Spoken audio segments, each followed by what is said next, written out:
gruodžio 9. Atvykom pagaliau prie upės.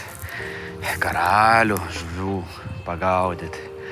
Vanduo kyla, dar nėra labai murzinas. Pažiūrėsiu. O jei ką, pasivaikščiosim grynam ore. Nu ką, prisėdom ant kernelio papietauti. Kol kas rezultatas ne pats naujausias. -5 vobleriai ir 0 kibimų. Nu gerai, įpusėjom, pažiūrėsim kaip toliau. Gal netyčia kažkas vis dėlto užkibs. Vis dėlto gavosi šiandien ne žvejyba, pasivaikščiojimas grynam ore. 0 kibimų, -5 vobleriai.